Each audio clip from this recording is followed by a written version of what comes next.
మిత్రులకి, నా ఆత్మీయ నేస్తాలకి, నా కుటుంబ సభ్యులకి అందరికీ కూడా గోకులాష్టమి శుభాకాంక్షలు అండి. ఈరోజు గోకులాష్టమి సందర్భంగా గోపాలబాలుడైన శ్రీకృష్ణుని వారికి, గోమాతకి, తర్వాత తన బిడ్డ అయిన చిన్న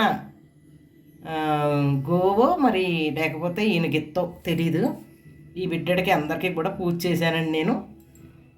గోవుకు పూజ చేయలేని వాళ్ళు మీ ఇంట్లో ఉన్న గోమాతకు కూడా పూజ చేసుకుని తెల్ల పుష్పాలతో పూజ చేసి వీలైన ప్రసాదాన్ని ఏదైనా పళ్ళు ఫలాలైనా నైవేద్యంగా పెట్టాలి అని విన్నానండి.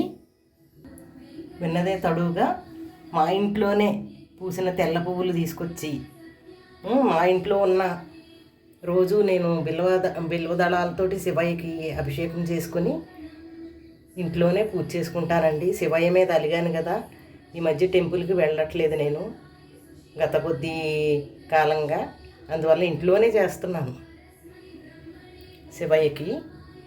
అదేవిధంగా అందరికీ కూడా నిత్య పూజ చేసుకునే విధానంలోనే పూజ చేసుకొని మీ అందరితో కూడా నా ఆనందాన్ని పంచుకోవాలని ఈ వీడియోని తీస్తున్నాను ఫ్రెండ్స్. ఇదండి నా ఇంట్లో పూసిన తెల్ల పుష్పాలు, నా ఇంట్లో వచ్చిన తమలపాకులు, మా చెట్టుకే కాసిన జామకాయలు, మా చెట్టుకి లేటుగా వచ్చిన ఒక సీతాఫలం, ఇవన్నీ మన ఇంటి వస్తువులతోటే చేసుకున్నానండి ఈరోజైతే పూజ. నాకు చాలా సంతోషం కలిగింది ఫ్రెండ్స్. మీరు కూడా ఈ గోకులాష్టమిని ఎలా సెలబ్రేట్ చేసుకున్నారో కామెంట్ పెట్టండి, లైక్ కొట్టండి. ఈ వీడియో లేట్గా అప్లోడ్ చేసినా కూడా గోకులాష్టమి జరిగిపోయి చాలా రోజులైంది అనుకోకండి. ఎందుకంటే నా గురించి మీకు తెలుసు కదా, నేను చాలా గజిబిజిగా ఉంటూ ఉంటాను కదా. మా ఆత్మీయ నేస్తారు అందరూ కూడా ఆదరిస్తారని ఆశిస్తున్నాను. Thank you.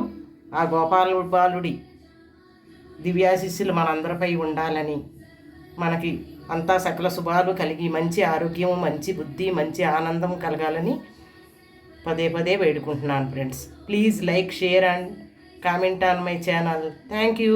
God bless you all.